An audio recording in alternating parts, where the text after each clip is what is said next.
Welcome to The Ripple, where extraordinary women executives share their turning points, growing pains, breakthroughs, and triumphs to help you show up with confidence.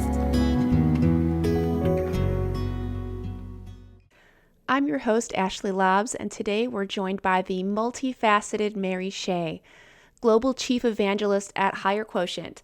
Mary is also a speaker, author, podcast host, and former co-CEO of MediaFly. And today she joins us to share a moment that has transformed her life and career. So, Mary, thank you so much for joining us today. Well, Ashley, thank you so much for having me. I'm honored to be a part of your podcast, and I'm a huge fan of what's happening with Wednesday's Women. So looking forward to a great chat. Yeah, absolutely. We're honored to have you as our very first guest, hopefully the first of very, very many. I know that on our LinkedIn group, we actually just hit 100 features of women executives, which we're so excited about. And you have been one of them. So we're glad to have you back and feature you again in a new medium. These days, you are the Global Chief Evangelist of HireQuotient. I would love to hear about what excites you about your work in this role. So thanks so much for asking about HireQuotient. And before I give you the elevator pitch, so to speak, I'll let you know that I met the founder, Smarth, at SaaStr about 3 years ago. And we immediately took to each other because we have a similar view of the trajectory of technology marketplace, and specifically seeing the role that HR tech and recruiting tech was going to play as a great disruptor. If you look at my career, I followed the disruptions of marketing tech in 2009, sales tech in 2015, and then consolidation in 2021. My belief, and Smart's too, was that HR and recruiting was ripe for the kind of disruption that marketing and sales has already had in terms of using tech to augment activities, processes, and workflows. And so we became very fast friends and supported each other over the last couple of years. And then the opportunity presented itself for me to join as evangelist, and I'm thrilled. For your listeners, at the highest level, HireQuotient is an AI company. And at this point in time, it's focused really on providing greater efficiencies and greater effectiveness for HR and recruiting professionals across the entire candidate recruiting cycle. And different from some other applicant tracking systems that folks may be familiar with, HireQuotient is very strong in going outbound in finding those passive candidates, as well as actives as well, and identifying them and marrying them up to both your quantitative and qualitative requirements. And then also, if you have, say, 1,000 applicants, which I did when I used the tool, it can find the top 1% of those candidates and also really drive to bring a diverse set of candidates to your final interview loop. I know even myself with the network I have, we all tend to lean into homogeneity a little bit, right? So the people we know tend to be a little bit like us, right? Even though we know that diverse teams perform better. And so I was hiring a chief customer officer in a different role that I had, and I used HireQuotient's technology. And it was really important to me for my platform and for my leadership with the company to come with a final set of candidates that not only had all the qualities and the skills and the experience that we were looking for, but that also represented the world around us. So, I was happy that in weeks they were able to get me, 2 women, 2 men, and 2 people of color. 2 of those people were from my personal network, and I ended up hiring the person who was found by HireQuotient. And so I just became so passionate about the ability not just to drive efficiency and effectiveness, but also to eliminate bias in the hiring process and to help leaders who really, truly want to have diverse teams throughout their organization. Thank you so much for sharing that. I can see why you're very excited about it. And I am too. It's really exciting to connect people with the right opportunities and to build teams around just human connection and creating impact, just like finding where you belong. I think that's so right. And it harkens back to something that Jill Rowley told me, who's another, wonderful role model of mine, who's also an influencer and spent many, many years in tech. And she said, people buy from people they know and trust. You can have all the tech in the world, all the buttons in the world, and it is that human connection. And it's the same thing on the talent side. We spend more time at work in many cases, even in a virtual environment with people who are not our family members. And so being able to connect and have fun and see the lightness even on dark days, I think is really, really important. So I do love the human connections as much as I love tech. You said you wanted to tell us a story about a moment when someone created opportunity for you. What was that moment? Yeah, so it was a moment that actually completely changed the trajectory of both my professional and personal life forever. And it was way back. I don't want to date myself too much, but I've been around for a while. I was in the mid 90s, and I was finishing my PhD in the humanities, which was taking me a very long time. I probably, you know, wasn't the best student that they had, but I ultimately was working on my PhD and finishing it. And I was teaching at a small women's college, liberal arts college in Boston, and I didn't make very much money. So I went to work in a car dealership that a friend of mine, James Bulger, who's still very active at Herb Chambers, Honda BMW, I'll put a plug for them, which was my first sales job. And he invited me to come in and sell cars with him. And I was really just intending to do it as a way to make a little bit more money in the summertime when I wasn't teaching. And I found out I had an untapped affinity for sales and connecting with Mhm. people in a selling situation and finding ways to delight them. And even in a hard knocks industry like car sales, there's lots of opportunity for connection. And it's the biggest purchase that folks make, usually in their lifetime after they're home. So it's a highly important, expensive, and emotional purchase. And I found out by the by that I was really good at it. I ended up selling a car to someone who was employee number 27 at Forrester, and Oh, cool. that person had a PhD in theater arts, and we connected and we became friends.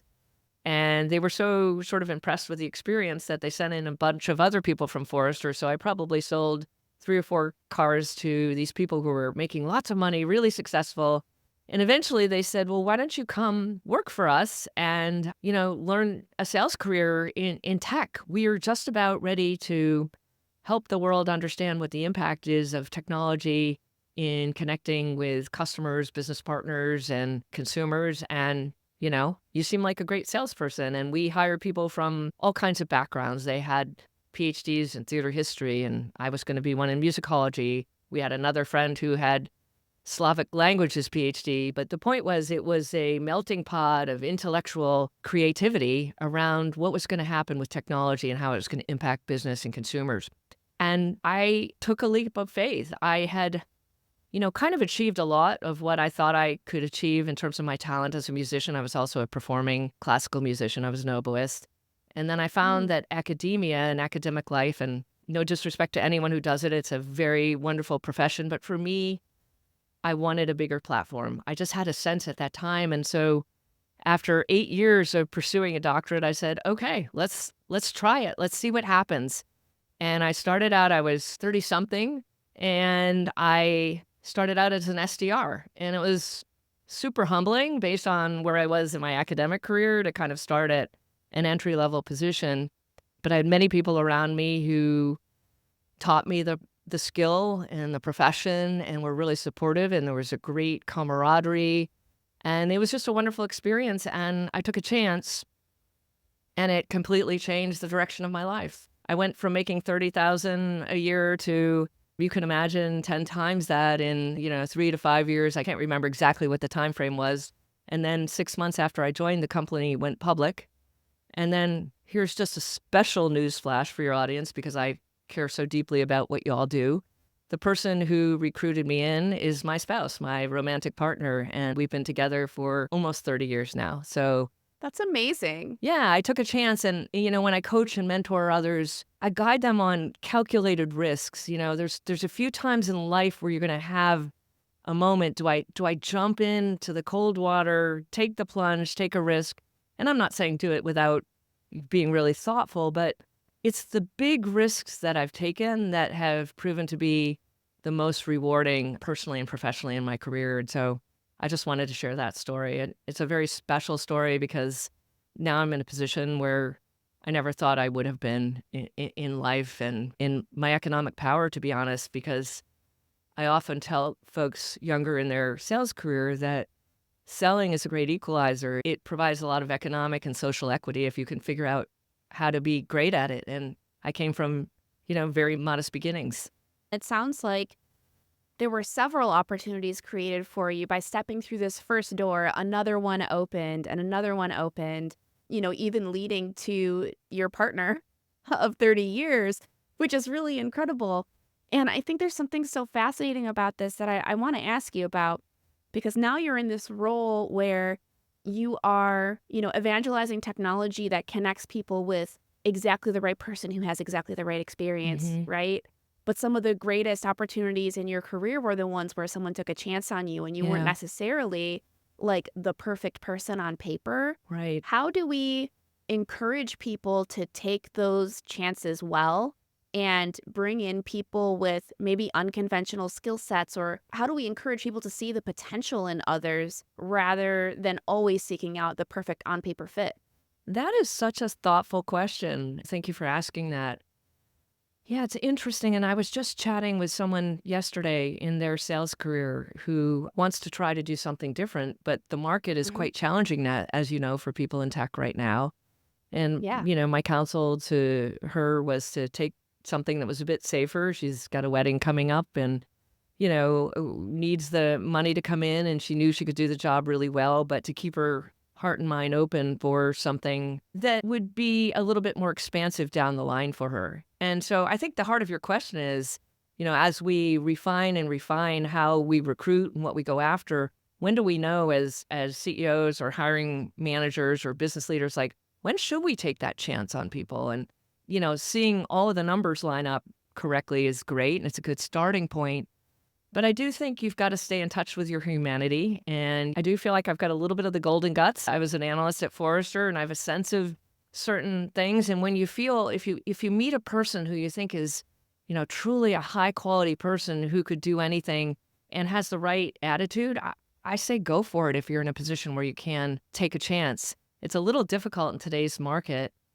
And for your folks on the other side of the table who may want to do a career pivot or do something different, and they know they can do the job, but they don't have it on paper, what I would say is that's where you have to really focus on networking in your community because it's people that you have personal relationships with in the professional realm that will take that chance on you. And so, my colleague, my friend, my mentee, if I could be so bold to call her that, I told her, when I'm ready, when I can do this, I'm going to come out and find you and give you that opportunity to do this role that you're really interested in because I really believe you.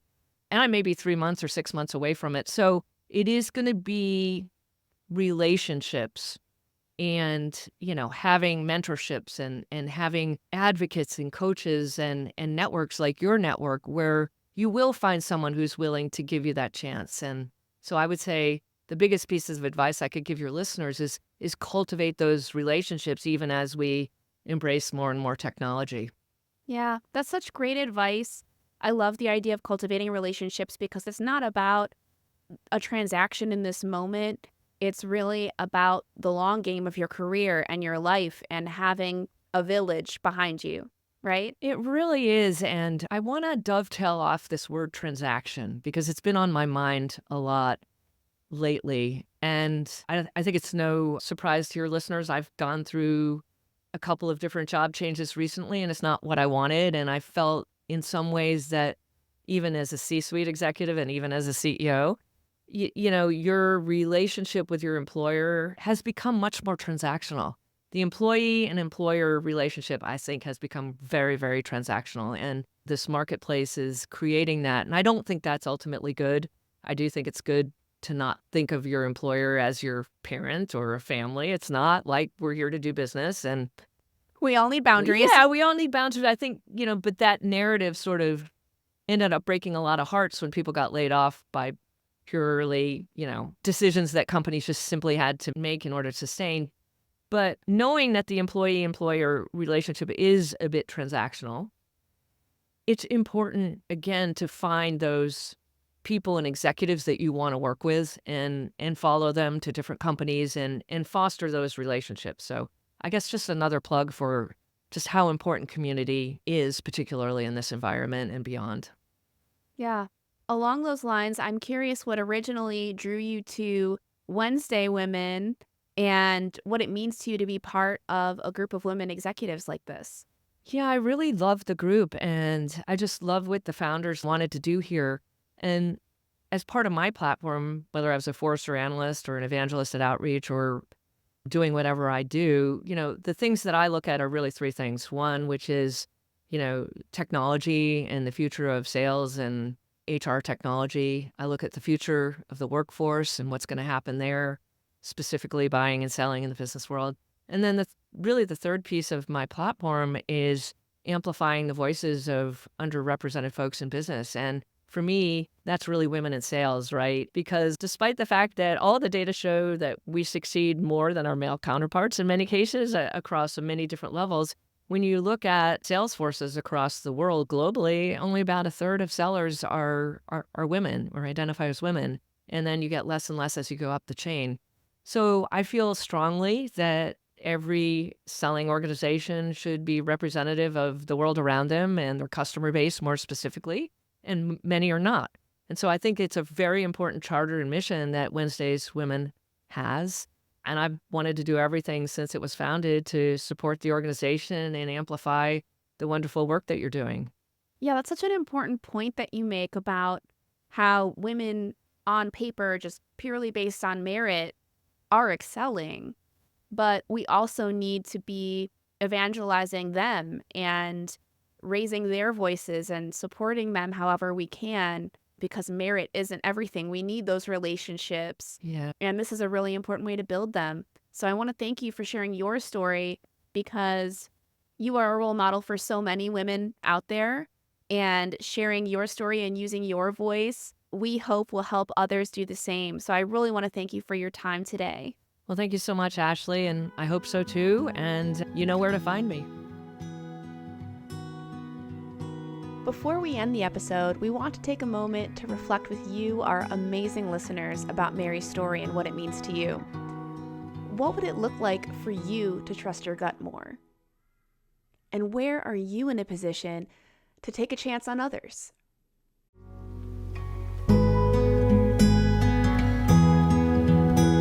If today's show inspired you, tell us.